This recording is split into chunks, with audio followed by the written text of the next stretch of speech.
tourism was a major driver of growth and also employment in the country. It had constituted something like 8% of South Africa's GDP. Has that changed? No, it has not. In fact, the contribution to GDP is still the same, and the Minister of Tourism last week announced very ambitious targets for this to grow even more, together with job creation targets and to double the number of foreign visitors to the country by 2020.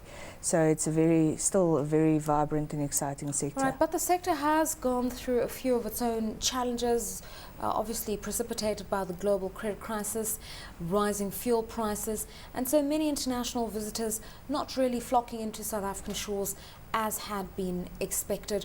What's the recovery process been like? Yeah, I think currently the industry is in a bit of a distressed situation, especially towards the build-up to 2010. A lot of additional capacity in terms of rooms have been added, especially in the established nodes such as Joburg, Cape Town, Durban. And many of those businesses are looking at consolidating rather than expanding at this stage. But we do believe in the longer term the visitors will come back, and therefore we've also adopted this strategy to focus on the underdeveloped nodes and also focus on non-accommodation areas of tourism to attract those visitors. Those underdeveloped nodes are rural areas. What's envisaged by way of a strategy to penetrate the rural economy and create some sort of a tourism industry there? It basically goes hand in hand with focusing more on non-accommodation sectors such as adventure and sports tourism, arts and crafts, backpackers, medical tourism. There's a number of niche tourism activities, our natural and heritage attractions in different areas.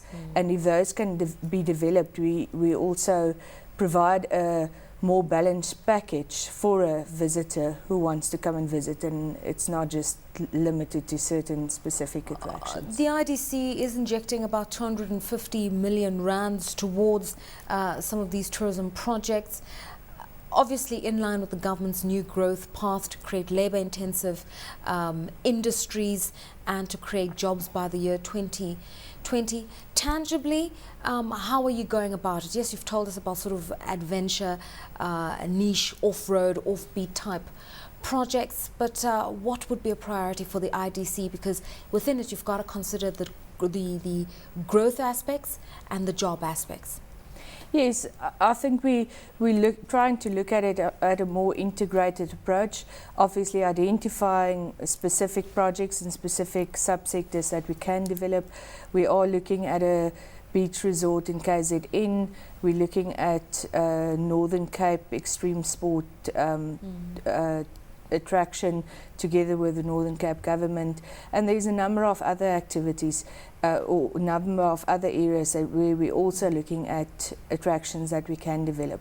But if we look at, for instance, the KZN beach tourism resort, just the way we would go about it is not only will it benefit the local community in that it will be based on community land, so they will benefit from the